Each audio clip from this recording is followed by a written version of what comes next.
What's up, everybody? We're back. This is episode 23 of the AI Code Central podcast. And we have a very special guest slash new co-host and announcement. Mallory, welcome to the AI Code Central podcast. This is so exciting. I mean, I know I was just on the previous episode, but to now join both Charlie and Connor to be on this podcast is exciting. So, yeah, We I'm are expecting. thrilled. We are thrilled. You crushed it, Mallory. Seriously, the last couple times we've spoke, I'm just like enamored by everything you kind of have to say. So I'm like super stoked just to have you on the podcast. I appreciate it. And honestly, like I've already Awesome. learned so much from the both of you as well. So this is gonna be fun. We're gonna have a Yeah, good we are very much looking forward to it. Did you guys hear that? No. time. Oh, you didn't hear? Oh, I was playing the DJ air horn. No! Oh, no, that's because of our new podcast mics are so in tune Yeah, with they're just so us, dialed Charlie, in. that they don't pick up Right. any outside noise or interference. So Well, that's that was a hard fail. Well, Wait, anyway, so we need to have like Zoom effects or something, like Zoom sound effects where we can like, do the air horn or I like would love to do that. Wait, is yeah, that a thing? can we do that? I don't even know if that's a thing. they can have the Wait, free new? podcast where they do all those sounds when they're talking. Yeah, It's I love that. I kind of like that stuff. I think it kind of helps. Yeah, Like, there's and like they'll have like radio shows that some would that do they that. repeat over and over again. Yeah. Yeah, I think that would be Like great. I used to listen to Loveline like way back in the day, and that was like one of the funniest parts, like the drops and everything. Love line? Yeah, well, oh my God, I literally just aged myself. I'm 40. So back in high school, it was like this like it was hosted by a doctor and a comedian. So people would call in and it's like, oh, like I got oh geez, how do I say this? Um I'm on like this kind of birth control and my God, I can't believe I even said this, Medication, man. sure. Yeah, like, let's just say medication. Yeah, I'm yeah. having this kind of Charlie. sexual dysfunction, and then but the comedian would Charlie, how jump dare you in say that? and say it. I know.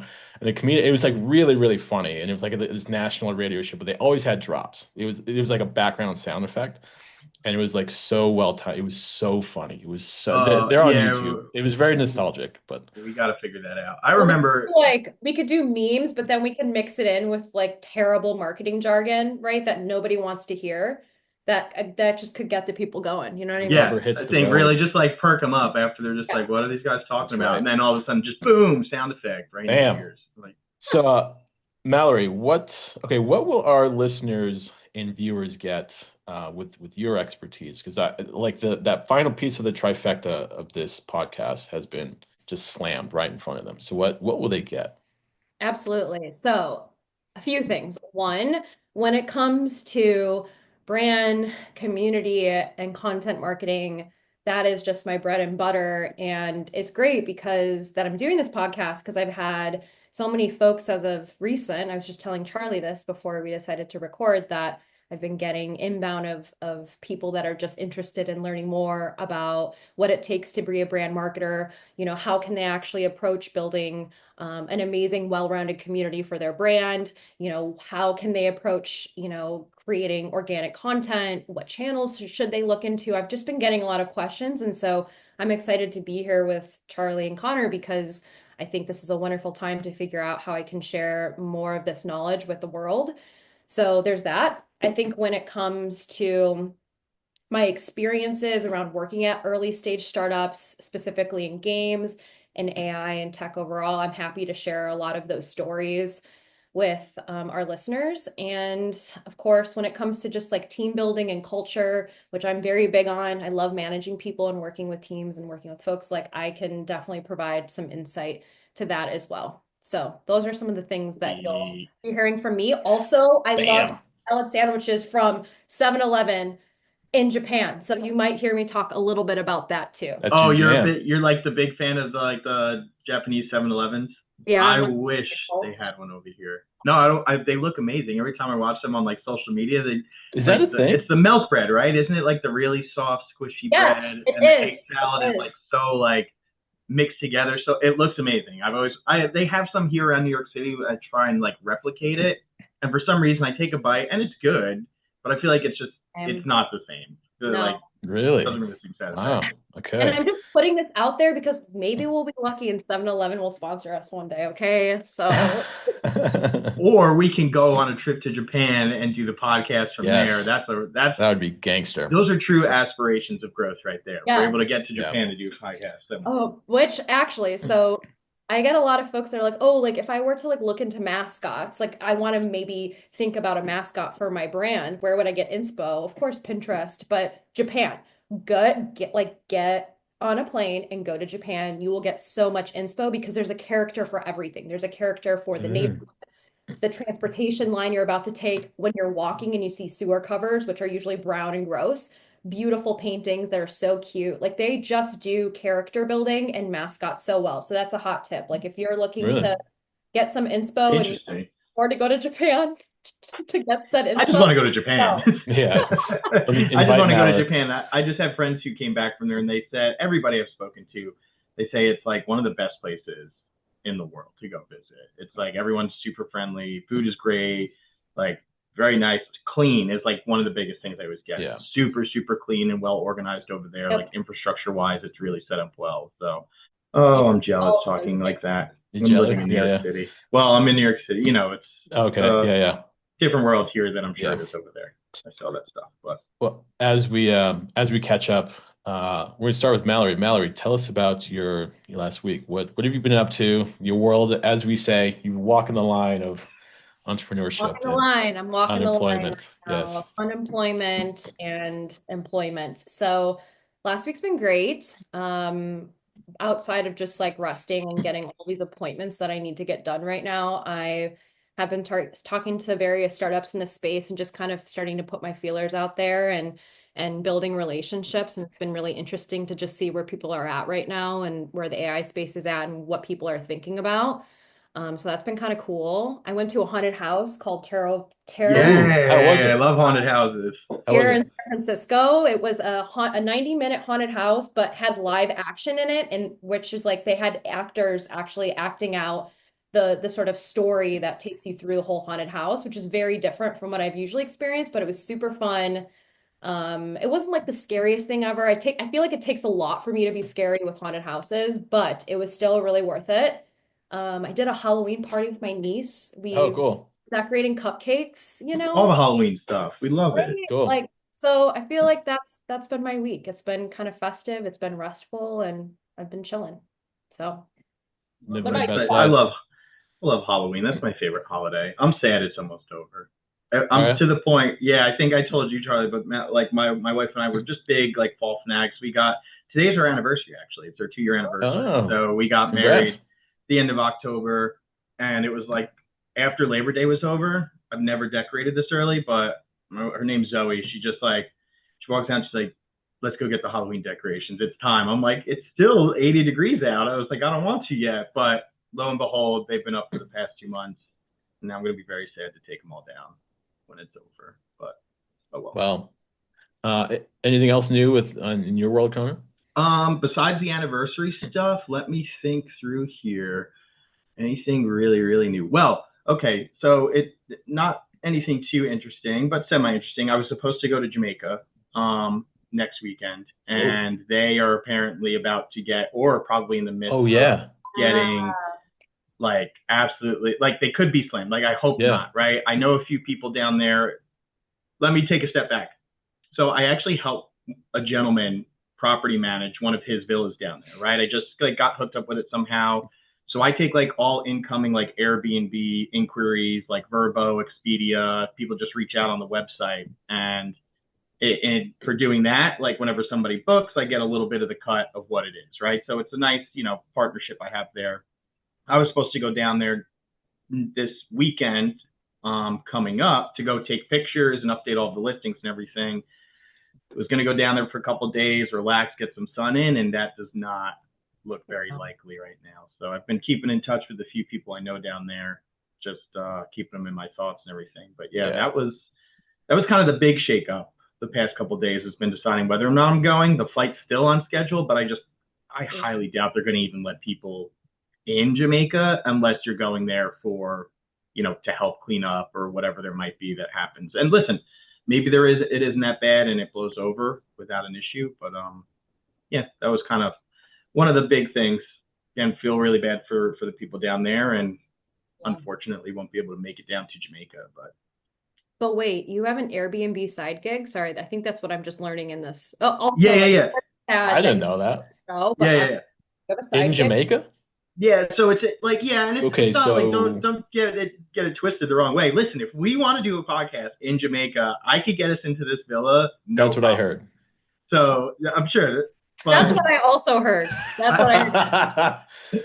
I stumbled into this thing again. Somebody I'd worked with for a really long time reached out and was just like, it's an older gentleman, right? He can't keep up with the technology, and he's like, can you just help me get these people booked, make sure that they have their transportation to and from. It's like a private villa with like 6 bedrooms, like gated off. Like it's not like a resort, like Sandals or anything. It's its own like private house down there. So there's no you know structure in terms of people who are like taking bookings and making sure everyone's ready to get picked up at an airport at a certain time. So I'm doing that.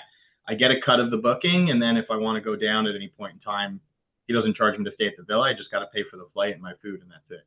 So it's a pretty sweet setup. Boy, I was gonna say, yeah, it sounds pretty good. Hopefully, like you said, thoughts and prayers, because it's supposed to be pretty gnarly. Yeah, yeah, yeah. Besides that, the anniversary thing, I'll be going out with my wife for dinner tonight at a nice French restaurant that we've never been to. So Nice. Okay, question. Who Yes. planned the anniversary? Was it you or was it your wife? Wait, yeah, say the Adrian. question again, Mallory. I'm sorry. I'm saying, who planned the anniversary? Was it you or was it your wife? Like, you mean the plans for tonight in terms of like going out? Yeah, yeah. So it was it's funny because it was kind of like a dual thing. So if you're listening, I contributed to this. Anyway, it was kind of a dual thing. First year anniversary, I think it's like you have to get, what was it? Papers, like the gift. The second year is cotton, right? And we're both sitting there and it's like, what do you get that's cotton that's really, really nice, like for each other, maybe a bathrobe or slippers. And then we end up walking into Brooklyn and one day, and we're just sitting there and it's like, the duvet, like everything's kind of pricey there. So it's like, hey, how about we just get a new sheet set? Even though that sounds kind of boring, it's cotton, it fit the need. And that took care of that. And then we just decided for today, it was kind of me who was just like, you just want to go out to dinner.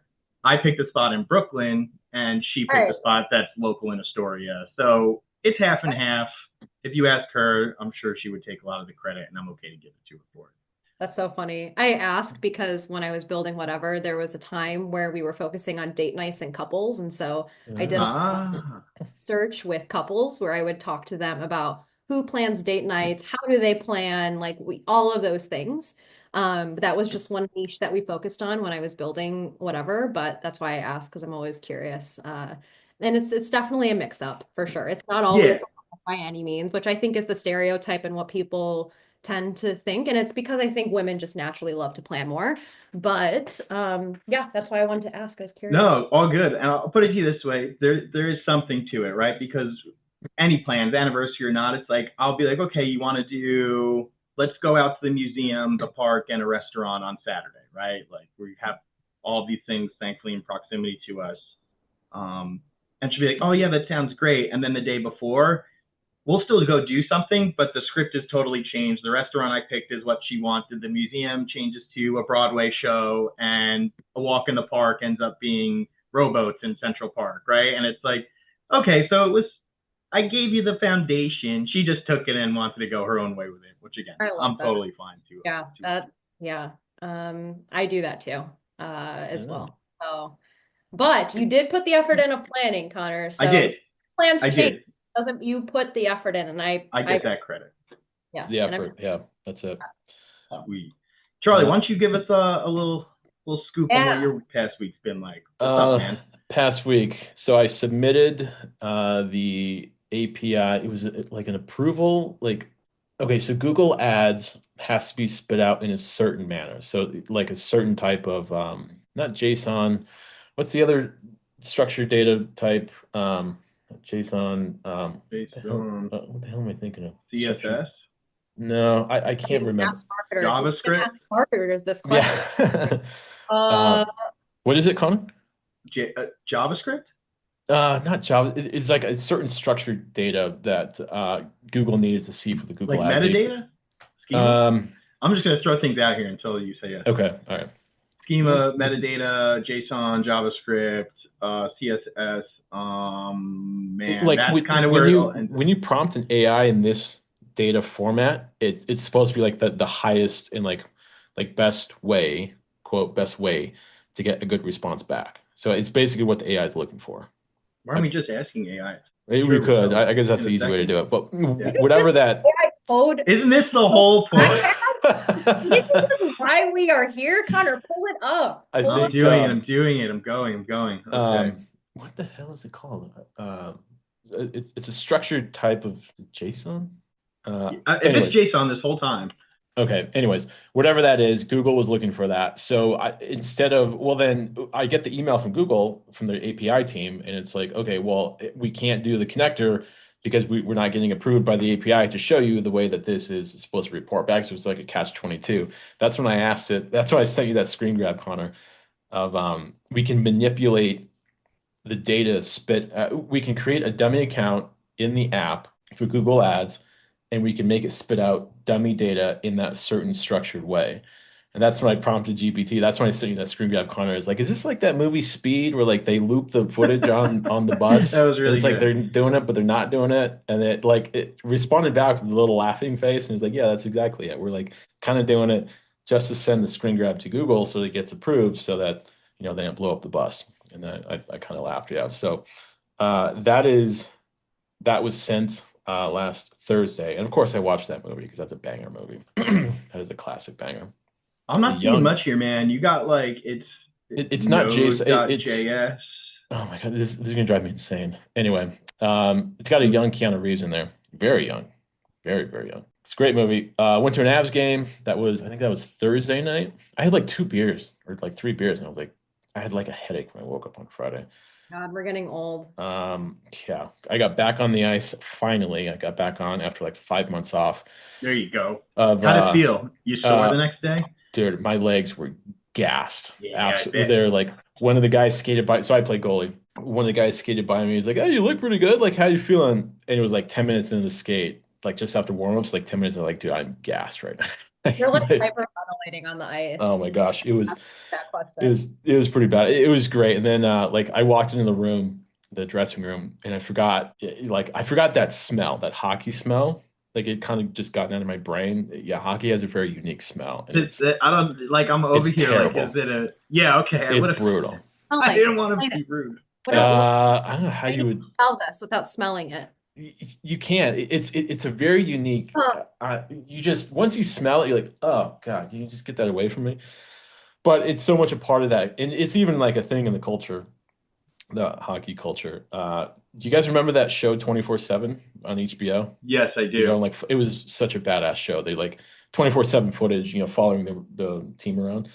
And there's a section on why hockey, like why it's so weird to have like a smell. Like there's literally a smell in the room. They set up, this is an NHL team. They set up fans in the middle of the room and just to get the smell like out the window, just because the smell is so bad. But I forgot about that and I walked in and was like, yeah, okay, I'm back. All right. Yeah, I get it. Is it That So BO or like what is it? what's that? Is it like BO Oh or yeah, it's BO, it's crusty hockey gear. It's okay? guys that don't wear socks but wear Oh, skates for an hour and a half. So it'd be like wearing ski boots without socks, I guess.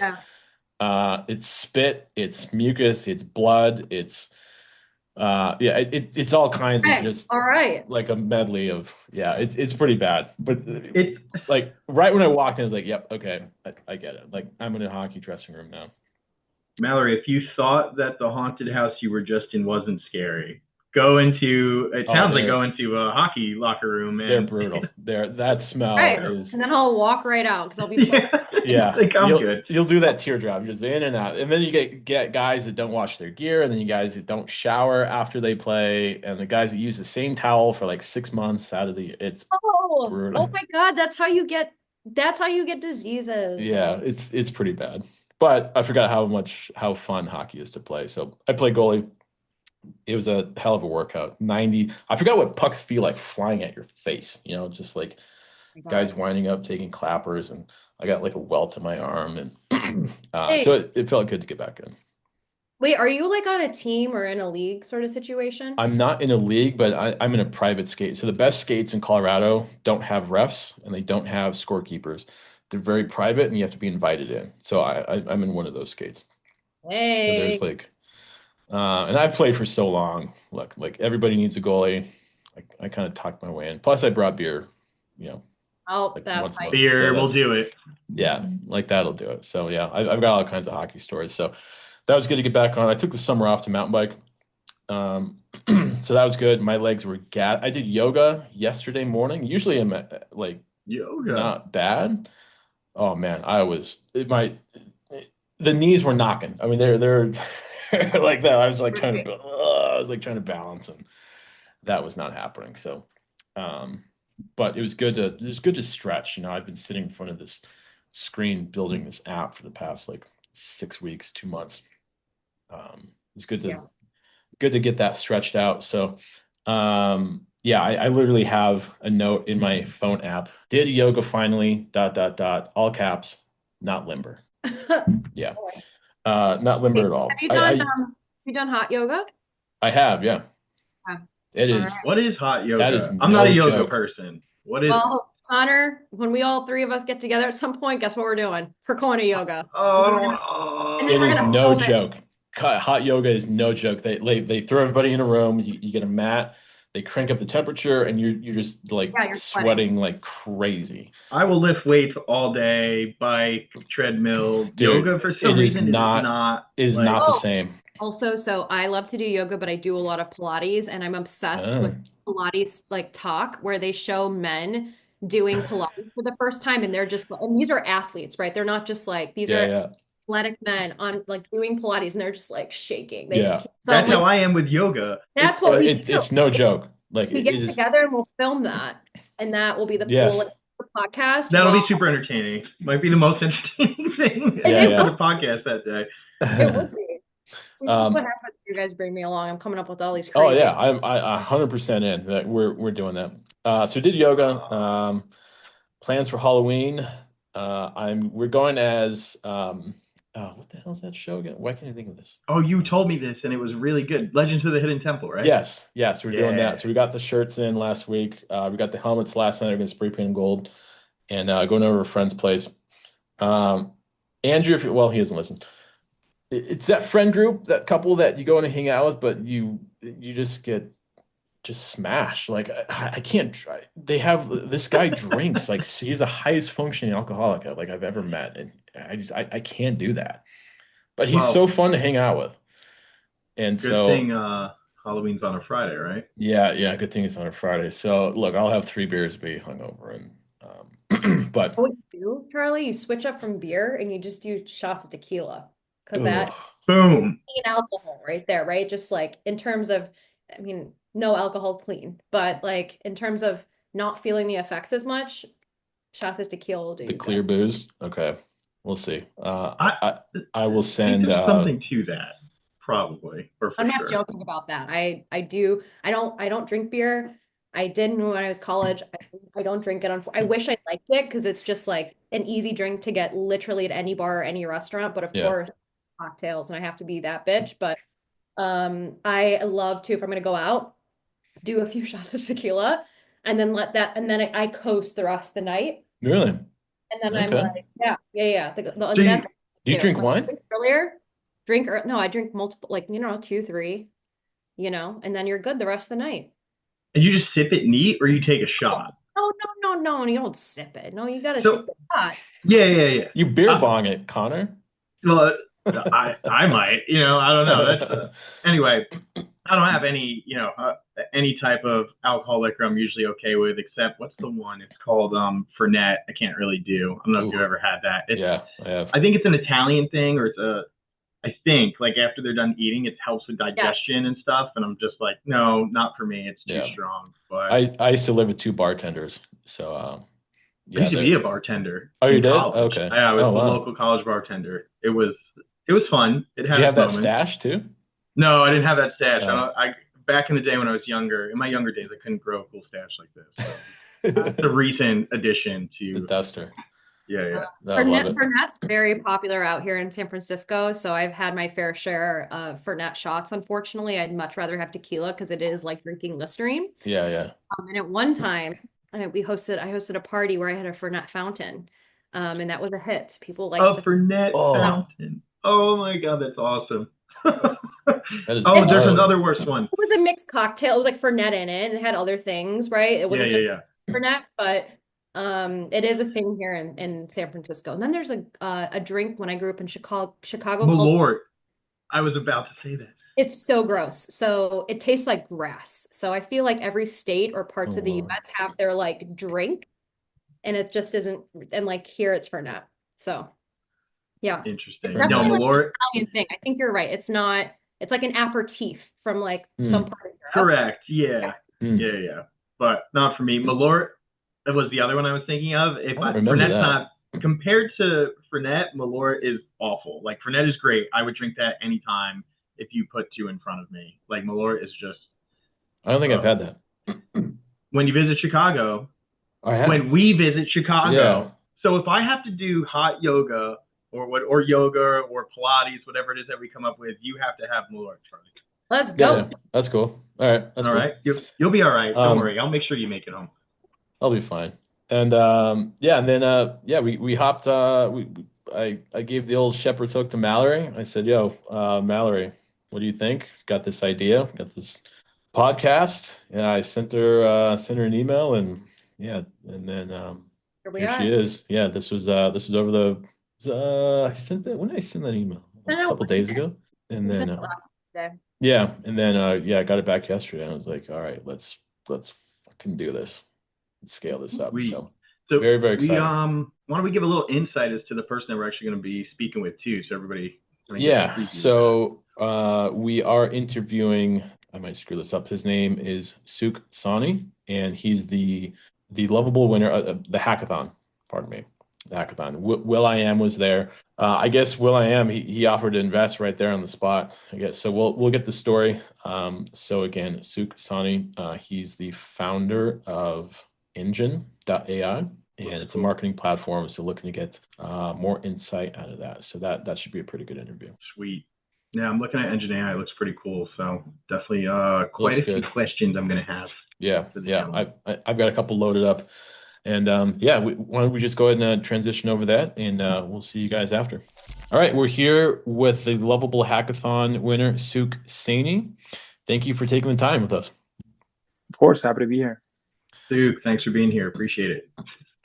How has so you won the Lovable Hackathon? The first week after your victory, what was that like? Yeah, it was kind of unreal. So the first week after, I had a bunch of plans afterwards, by the way. So like when I went to LA, I was like, I'm gonna go to SF and like, do a bunch of conferences. So I just went from like one, and I didn't expect anything to happen. So I was gonna be like, just participate, get a little project going, and then like go to all these conferences. So like it was kind of surreal. But I didn't have time to like relish in the moment, so I just like went there to SF for like a super-based hackathon. But really, like then after the week, I had a bit of time to like just sit and ponder, and kind of it was a great it was a great feeling, because it's something like music space. It's I listen to music, but it's never a place I've ideated in, and I have no idea what the issues or problems are in that industry. So being able to like jump in super quickly, build something and validate it, and then win, and then come back from it, it was like I think like something that would take me on my own like 6 or 7 months of like dedicated time versus like being done within one. So that was surreal. Since your victory, okay, so you've got your company, okay, you had the hackathon. What made you even sign up for that? And then 'cause that was just a weekend, right? As opposed to the Bolt one, which is 1 month long. What made you sign up? And was there anything specifically that you wanted to get out of that, or is it just like, all right, I'm just going to jump in? Yeah, so it actually started off. So I've been in my city. I've been organizing vibe coding hackathons all the time. We've done 4 of them, And every single time, because I'm the organizer, I don't actually get to build anything. It just kind of sucks. And I feel, because of how like fast AI is moving, I always feel left out. So when I saw somebody else was organizing a hackathon, and it was one of my friends at Lovable, I'm like, oh, that'd be great for me. Like I could just like, let my hair out and just kind of like go in and build what I've always wanted to do. In fact, in the previous hackathons, I actually said to my team that for the half a day, please don't bother me, because I want to like build something on my own. And so I was really trying to do this on my own, and I wasn't able to. So that was one. The number two thing was, I was building something, but it wasn't growing as fast as I wanted it to be. So I was in this like, period where I was trying to understand, should I continue on with this thing? What should I build out next? So those two things, when they came together, and I saw that there was a hackathon being put up in LA. It's away from my city. It's somewhere I would never go. This is the first time I've been to LA, and it's in the music industry. So it just like seemed like the right place, right time. I applied. It was supposed to be like a very small gathering, so 30 builders and 30 musicians. Like that's the way it's set up, and then you get paired up like a musician with a builder. So I thought that the concept was really cool. So all those three things combined together, I was like, let me just put an application in. If I get in, I'll book a flight immediately. And then that's what happened. So like I got accepted, and then I was like, all right, time to book a flight like 3 days out. And then so that's when I went. That's awesome. One thing, Sukh, too, I'm really glad I picked up on it earlier. And me and Mallory spoke about this too. You refer to San Francisco as SF. I don't know why it just picked up on me. That's how you say it. Yes, it's SF for the city. Yes. So when I went, I'm a native New Yorker. So my first time over to San Francisco, I was calling it San Fran.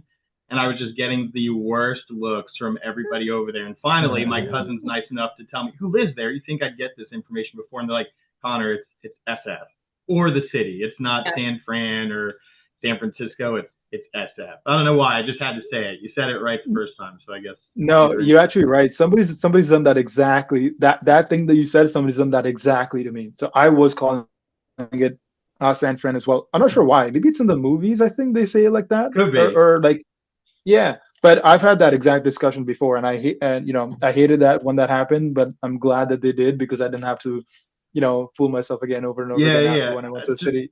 Just commend you for that. Again, I made that mistake, so I just don't want to pick up on it. At least kind of give it a thumbs up there. But anyway, I digress. So talk to the hackathon and everything. One thing I looked up into at least is Engine AI, right? Like I thought that was really cool. I've checked it out before. Very interesting. Can you kind of give me a little background? It's like, what inspired you to even come up with the concept? Yeah. So I've been an engineer for like my whole career, and I've been a builder my whole career as well. So I've been wanting to build products and stuff like that. I think I'm at 36 at the moment. And yeah, but the 28 of them have made no money. So I was like, there's something wrong with me. And what was wrong with typically with like technical founders is like, you don't know how to sell. So 4 years ago, I found that out, and then I was like, okay, how do I find a way to like, how do I learn this skill basically? So I just like went out and I bought blueberry honey. I don't know if it's honey made from blueberry flowers or blueberry mixed in with honey, but like it's some sort of like thing like that. Either way. It's a wholesale. You can get them from wholesale from like Nova Scotia. And then I was an intern at the time, so I would like sell that to like all the people around me. But because the thought was that if I could sell this product I was already selling, if I was able to sell that, that's great. If I can't sell that, it's not that the product is bad, it's because it speaks directly to my selling ability. So that was a little exercise, and then ballooned. That went really well for me. Then I started a cold email agency, an SEO agency, and then I started building go-to-market tools. So I built a SEO tool. I got into an accelerator because of that. Mm-hmm. And then SEO was kind of like not working so great. So then I switched into how I was already getting customers, which is building in public on LinkedIn. So that's the way I've been getting all of my customers this whole time.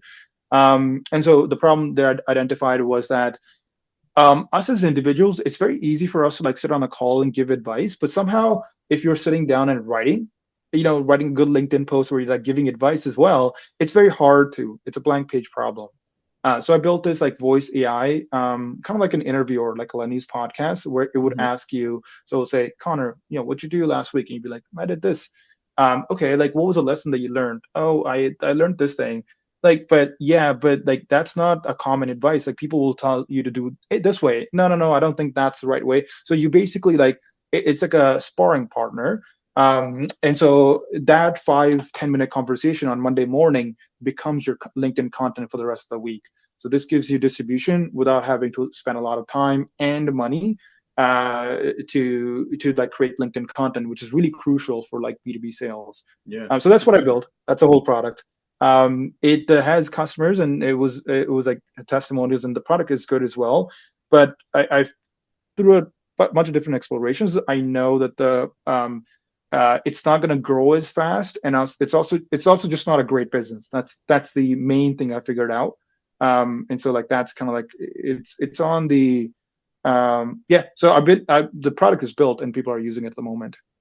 So are you saying it's almost like it has a feeling to it though, more or less? Like yeah. It's got some features that I'm not a big the market has some features that I'm not too happy with. One of the big ones is that when you sell this kind of a product, you can only sell it to creators or like maybe CEOs of a small company, because bigger companies, they just want this work to be done automatically, so they hire an agency. They would much rather hire an agency than have a tool. So like you never see a CEO of a big company use that tool, right? Then the other thing is that CEO, even if he loves the product, he's not going to buy it for the rest of his company. So that's the reason why the business is not great, because even if I was successful in like getting this product out there, I'm not going to get that scale effect or like network effect on the work I do. So anyways, too into the weeds, but the idea being that I explored the space, the product works great. I just don't think the business is going to work. So like I was figuring out what to do, or should I continue on with it? Like just trying to like figure that out. Very cool. You mentioned that you've built 36 different products and that 28 of them failed. Yes, $0. I'm curious, like how do you come across your ideas? How do you brainstorm them? How do you then validate your ideas? And then what is your advice to founders out there regarding like those that have been in your situation that have built so many products but haven't like kind of figured out the one that's going to work? Like what advice would you have to give them? I would actually answer this with a story. So I'll tell you exactly how I won the hackathon, because it's exactly, I think, how you're supposed to do it.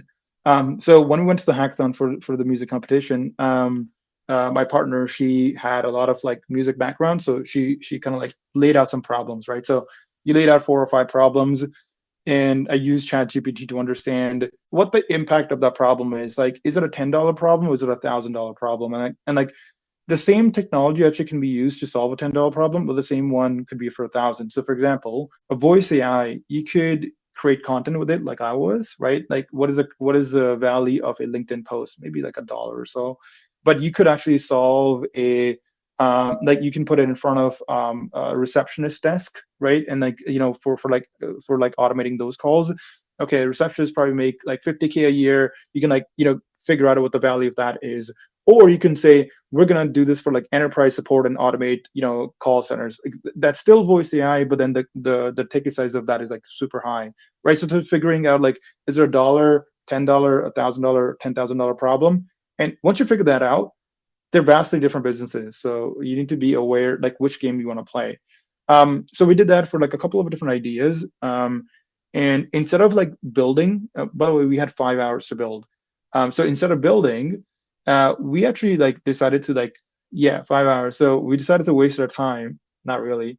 We had 4 ideas, so we just went around to people because there were artists in the room. So these are like Grammy-winning artists that have, had some accolades as well.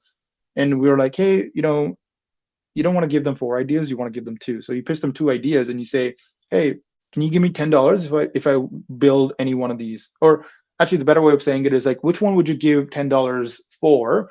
And saying $0 is totally fine. In fact, if you say $0, that's what you preferred, rather than you being like, hey, I'll just like pay 10 and then like, just so you're being nice to us. And the added pressure I added on top is that I will come and collect in 3 hours because I know I can build this, but I'm gonna come in and collect that money as well. So like that just like cemented what we were doing, which is like idea validation before it's even built. So we just went around 10 people within the next hour or so. Every single time, picked two different ideas, and then like pitched those two different ideas. Then came back and figured out an axis of like what is like based on like what is the thing that we want to work on, like we're happy working on. Number two is what is like that enough painful and repetitive problem, like that's the second one. And third one is like, can we build this super quickly, because like we don't have millions of hours to do this. So like those are three axes. And I think by the way, everything that I'm saying, I think like if you just do it in a normal startup scenario, like that actually like works well. It just like it was an expedited timeline. So once we have that, and then we have, what are the four signals from the audience, which one they want most. We just pick that idea, and then we built that out. 5 minutes before the hackathon finished, we went to one of the 8 people that said yes, that they would pay, and got them to pay on Stripe, and then took that thing, and then put it on the pitch deck, and the rest is history. Cha-ching. So I think like that kind of, yeah, that kind of like that sort of like process kind of like works really well. And if you're like an engineer or like a builder that's like, hey, I'm like doing all these things, but I'm not hitting the right idea, or like I'm not sure like if I'm building on the right thing, I think like working on those axes and like having the payment upfront, that has served me well over and over again. In fact, I used to do this on Twitter as well a long time ago, where I would like put an idea out and then say like, it would be $20 a month, like when it launches, $10 right now. I would collect the payments, and if I can't build it, literally I would like in public say I can't build it. Here's all a refund back. And if you want out of the $10 refund, you want $5 more from me for like wasting your time, fine, go for it. Like I'll give you extra money as well.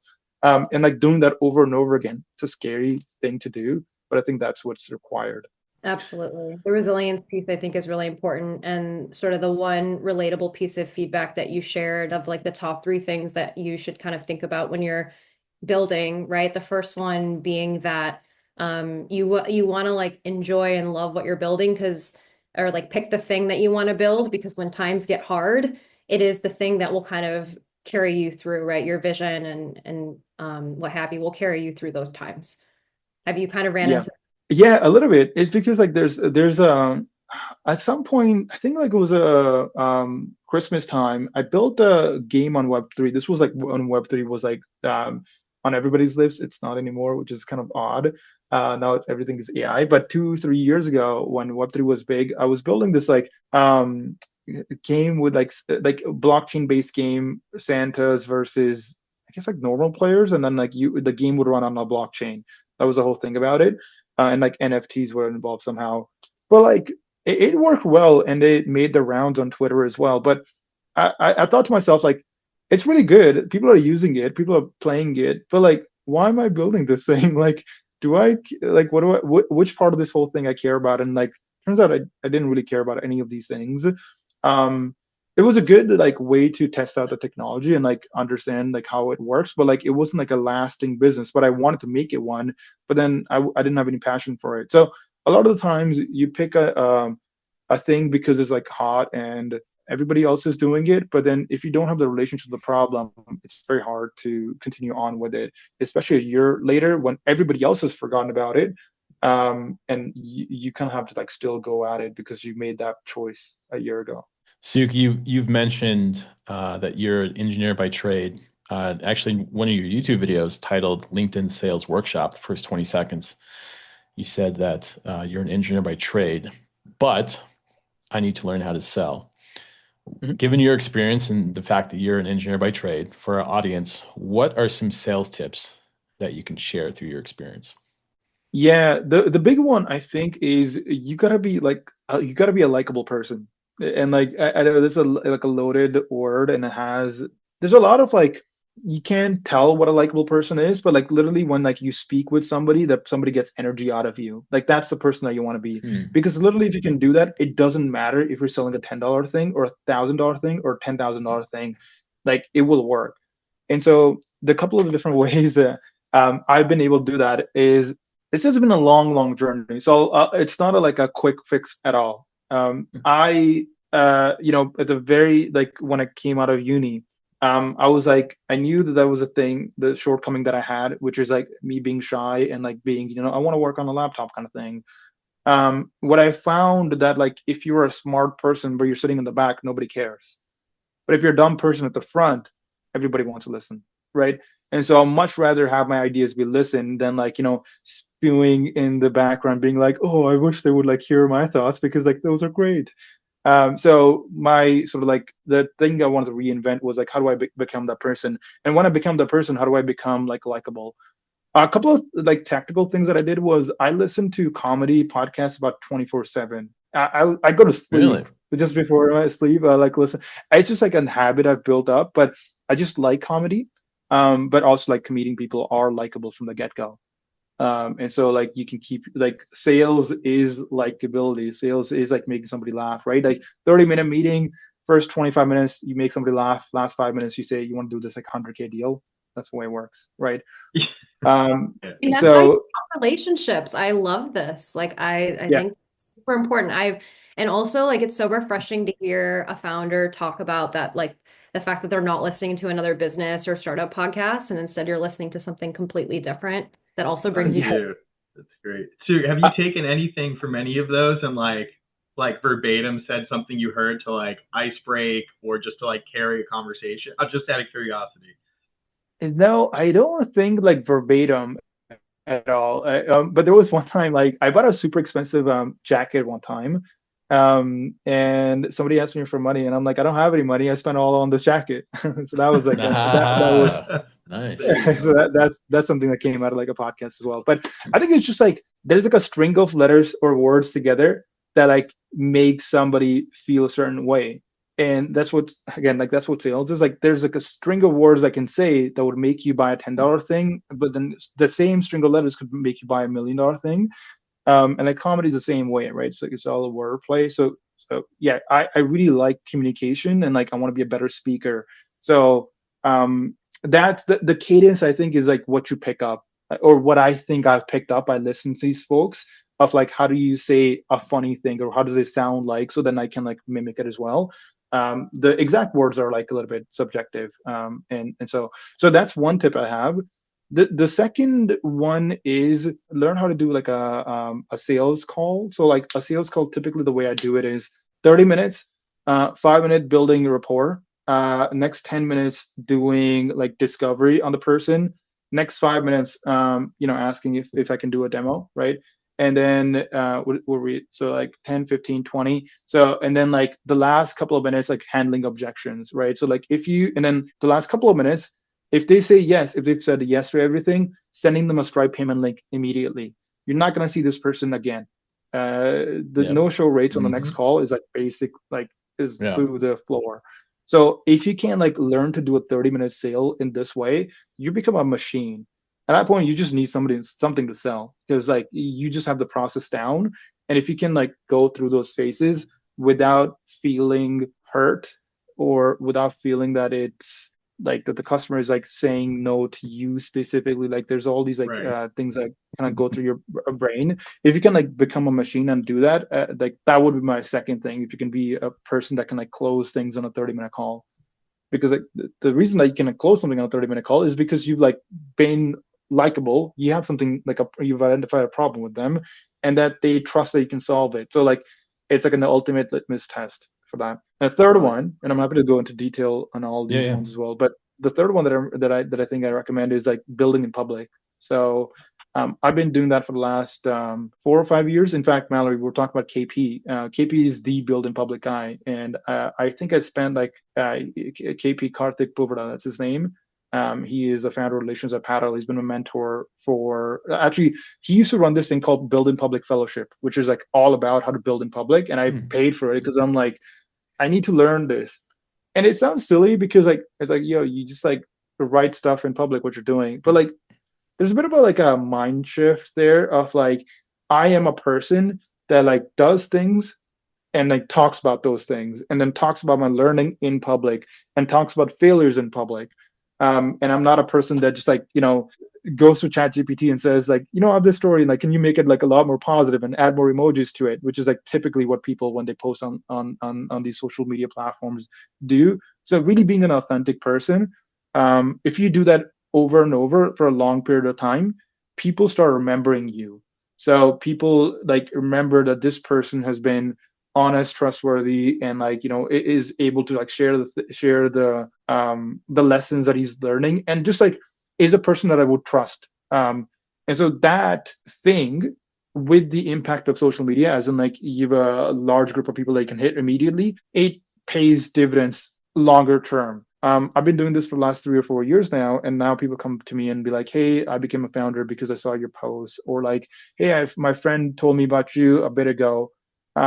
Even somebody saying something negative, sorry, positive, like "Oh yeah, you should work with Sukh because he's like I XYZ because I like him." That recommendation is everything, and so anything that you can do to make that positive cycle start is useful.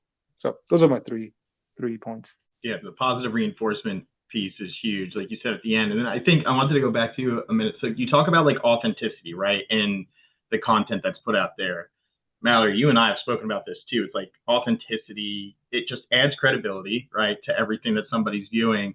But you also mentioned, what most people are leveraging AI for, right? It's like, okay, I want to put a post out on any social platform. Here's what I'm thinking, but I can't really put words to what I want to say. So I throw it in ChatGPT or Claude, right? And it comes out unauthentic, robotic. You can kind of tell, in your opinion, and there obviously has to be, there's a way to kind of still leverage AI for that, but still make it sound authentic. You just need to know the right prompts and train it in the proper way to really have that output, right? Or would you think a bit differently? I would actually like go the extreme opposite. I feel like if you can't say anything well, then you need to be a better speaker or a better communicator. That's where the problem is. It's almost like putting a Sorry, I'm it's just almost like, put, no, Mallory loves it. Preach. in the age of AI slop, and look, like we talked last week about the importance of the humanness in our work, especially in the age of AI. And I feel like Sukh is like has that down pat, right? Like he's like he's building AI products, but at the same time realizes the like importance of the human touch, and especially with the LinkedIn post that you have. And that's why I'm just like, yes, because I think it's important. We need that. it's very important. It's also like think about it this way, like for the time being, yes, for the time being, like AI will like right now I need to put a good LinkedIn post out. Okay, I'm gonna go to ChatGPT because I can't form sentences in the right way, right? I'm gonna go to ChatGPT, copy and paste, and put it in there. It did do the job, but the underlying issue is still there, which is like you don't know how to like put words together to get people to feel things, and that it really is the main thing, right? So like, how many times are you gonna pick up ChatGPT and almost you're using it as a crutch? Now put that Good person to point. the side. You have another person who maybe isn't as eloquent, and I don't think like being like having big words actually means anything. So this person isn't that eloquent, and like maybe like the commas aren't in the right place, the plural things are not all the place, but the thought is authentic, the thought is real, and they're able to like say that thought whether they're here, they're speaking on a stage, they're speaking with a friend, right? Like that person doesn't need ChatGPT. They are the authentic person. That person actually will get a lot more. Yeah, they will get a lot more opportunities because they worked on the craft. With AI, you're kind of like putting on a band-aid, so you're not learning the thing. So I think like it makes sense to use AI to do things that are like, I don't really need to learn this thing, but I think it is absolutely incredibly important for you to be a person that again is likable, but also is a master communicator. Everything a founder does is sending a good email. The world is at, if I can send an email, good email to Mark Cuban, one email, like I would get that check. If I was to hire a world-class employee, I need to be able to like write good. I can't use AI and then like when they come on board, they're like, you're a completely different person, you don't even know how to like form sentences together. So people can see through that like really quickly, and it just like doesn't make sense for your personal growth. Yeah, I think that makes all the sense in the world too. It's like you said, it's a lot of people use AI as a crutch, and if you can't hone in on the craft prior to, AI is meant to help support and supplement, right? It's not meant to do the work for you. So I think that's a great point and kind of a lesson that all of our listeners should kind of take away from that. So good point, Sukh. Appreciate that. So Suk, where's Engine now? And we're in late October. Where's it going by January 1st? Yeah, that's a great question. Well, I don't have a great answer for that. So I'm in a bit of a holding pattern. Like I'm not sure what to do. There's a couple of things that are. So I made a couple of bets early in the year. Maybe I can share that. So I think, yeah, I'm trying to like figure out what my mission is, but I'll tell you like what the product is doing. So I built this. Do you guys know Canva? Yeah. Yeah. So I have right now the #1 trending app on Canva. It's called Carousel Oh, Studio. Oh, I'm checking Yeah, it out. yeah, it's called Carousel Studio, and so it is. It's got it basically like you put in a prompt, and then it will like create a carousel for you, like a social media carousel.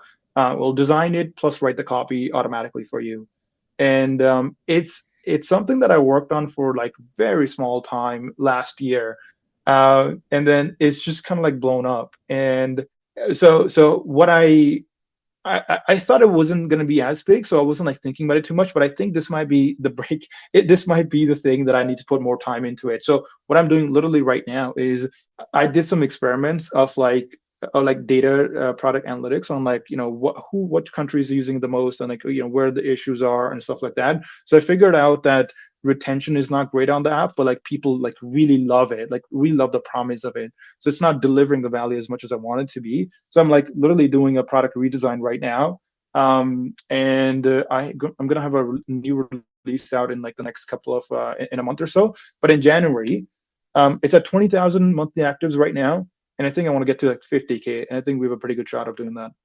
That's awesome. The app looks pretty cool too. So how long, out of curiosity, to build something like Carousel Studio? How long does something like that take? I mean, validating it, I think, doesn't take nearly as much as building something that stands on its own, right? And building something within Canva is easier to validate. So yeah, just a little more insight there would be cool. Yeah, well, I'm actually gonna throw out everything that I just said previously, and like, because like all that stuff doesn't apply to this thing. So what happened for this thing was, so we all builders built AI products, but like the marketing part is a hard part. So a year ago, I started looking into like what are the different ways of growing. LinkedIn is one of them. SEO was another one. That's what I was doing, SEO. So like learning that part, like learning while like helping other people do the same thing. And then the third one, which has been my a little bit of I've somehow become an expert in this, which is like building in marketplaces. So 2 years ago, so did you guys know like Stripe has an app marketplace? Yeah. So yeah, not a lot of people do. So Stripe App Marketplace is fantastic because it's the people that are B2B that are collecting payments, so they have money.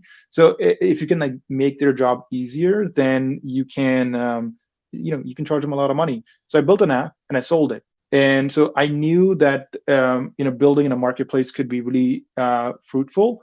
And so that's when I was in SF. I saw Canva release their app marketplace. And so I was like, okay, this is an incredible opportunity. I didn't have any words like sort of like validate this way because I was there for the weekend. I went through their docs and it took me 2 weeks to build it out. It's because like I was already familiar with the workflow, right, from the Stripe app marketplace. So I knew what the different like pieces that I needed to put together were. And at that point, same thing. I came up with five ideas. One of them kind of like made sense. I continued to build that out, and then I put it out, and then I immediately saw like an uptick. But I was like, I don't know if they're gonna pay, and I wasn't sure if they're gonna pay. So I built it out really quickly, and then just it's been running for about a year and a half now. And just like a month ago, I put in monetization because I was like, I don't think anybody's gonna pay. I might as well just do a test to see if somebody would pay. People wanted to pay, like Nice. a lot. Nice. And so I've kind of like, so I started this time for this plugin. I started with distribution first, and then I figured out what product to build versus like starting with a person, right? So that would be the other way of doing it because I already knew that Canva has 100 million users, and there's got to be something that Canva isn't covering well. So what that is, if I could have that potentially, then I would have users and I would have like payment or revenue from those users as well. So I started back from a distribution and then kind of like worked into a product versus all the way around.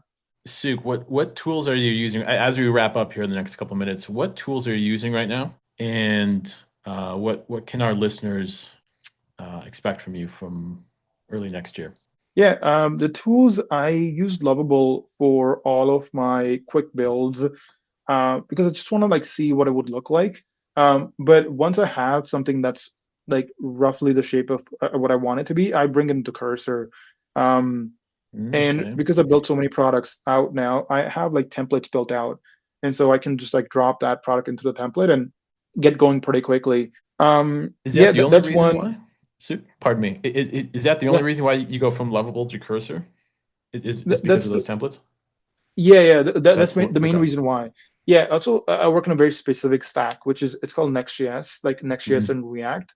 And so it's kind of like the become the industry standard for all of the AI packages that come out. They typically support Next.js the most. It is also like the most like loved by community at the moment, so it's very easy to find other builders that can help you with that. And then Mhm. obviously my templates are also in Next.js, so like it just like makes sense for me to do that. And also I'm a builder, so with Lovable, what happens is like if you make a change, it kind of like rewrites the whole thing, and then like you're playing whack-a-mole, and I would really not like doing that. And so I can like select parts of the code with cursor and like just make small changes because I Gotcha. actually Yeah. already know I know what the changes need to be. I just don't want to like sit down and do them myself, but I need Yeah. them to be like very localized changes. Um, and the last reason why is because I'm a cursor ambassador. That's the Oh, other okay. thing. No doubt. So Mhm. yeah, so that's the other reason why.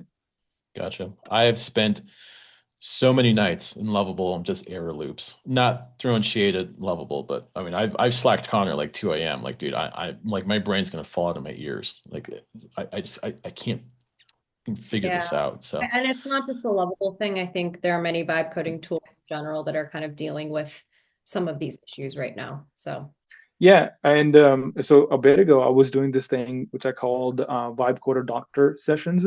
Basically, I would just come on a oh, call and explain to cool. you like what's going on wrong.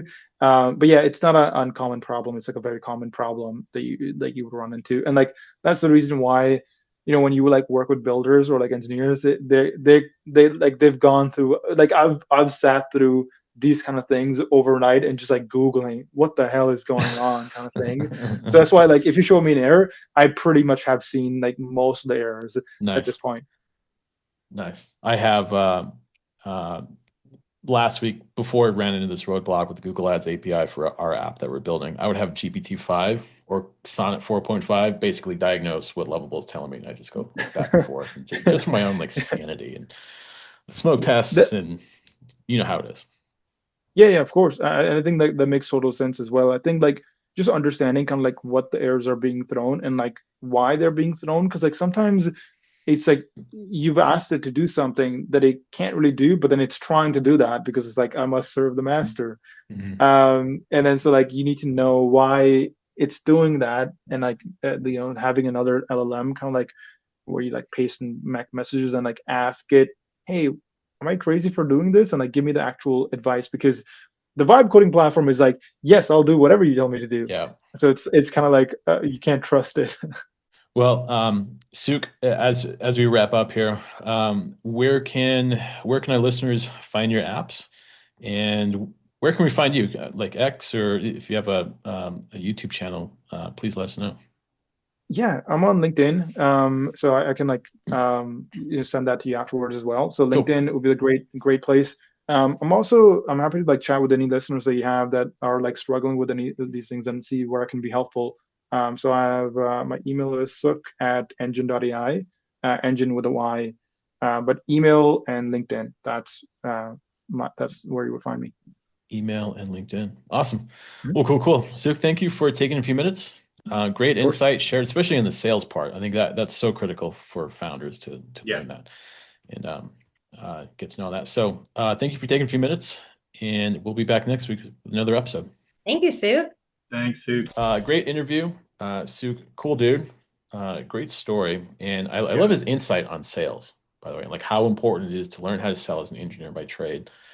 And, I what, mean, selling in general is important as a founder, right? It's not just about your customers, but it's even just about fundraising, right? Like that whole fundraising process, you are selling, right? If you are talking to a journalist, you are selling, right? And so I think it's not just about acquiring users, right? But it's also all of those other areas as well. Even new employees, right? Like when you're Yeah. trying to bring a new person on your team, you're selling them, right? Your vision Yeah. and the business, right? So it's more than just the product and getting customers. And I think that's something important for founders to take away that are listening to this as well. Yeah, absolutely. I think the other piece too that I really, the sales process is great. Again, you don't hear that from a lot of guests because I just don't think they know right enough. And I think Sukh did a really good job of just giving you the 101s of, hey, if you don't know how to sell, these are the steps you should take, right? This is what you should do. At least it works for him. It may not be the same for everybody else, but I just thought it was really cool to hear that again from kind of a builder's perspective because you don't get it often. And then the other piece too, again, it's just the human element to the content that you put out there, right? And the personable touch and giving it the credibility that I think people really crave, again, because it's like you can tell when something's fabricated, you can tell when it sounds fake versus when someone's really speaking from the heart and just kind of putting it out there to help give you information that they think is going to be useful. So he was an awesome guest, really cool, good, insightful stuff, especially from somebody who's built 35 plus things in his career so far and has only had success with just a few of them. So I thought that was pretty awesome. I'm inspired. I feel like he is the embodiment of one of my favorite quotes, which is to have strong visions that are loosely held, right? So, and basically that what that means is that, if something that you try doesn't end up working out, like there's so many other ways to actually accomplish your vision, right? And your mission, I feel like he's done that, right? With just the amount of products that he's built, the amount of products that have failed, but he gets up and he continues to try again. And it's inspiring for me. I'm like, dang, maybe I gotta go It build something is. now. Like I gotta do it. I'm getting that energy. It is. It's like Charlie. Just imagine this though. You've gone through it with campaign pods. I know there's been a few other things here or there, but imagine 30. Was it 36? 38, 36. 36. Right, 36, Charlie, imagine yeah. doing what you did for campaign pilots. Granted, over time it gets shorter because you know what you're doing and you're doing it for different reasons or whatever. But 36 times of doing what you've done for campaign pilots and not giving up, right? And just having the courage to be like, you know what, whatever, this one didn't work, on to the next one, let's just do it and throw it out. So I have in my head right now just air loops, and staying up until like 2 a.m. Like when the quick story I told you when I slacked you like 2:15, it's like this thing is not going to be ready.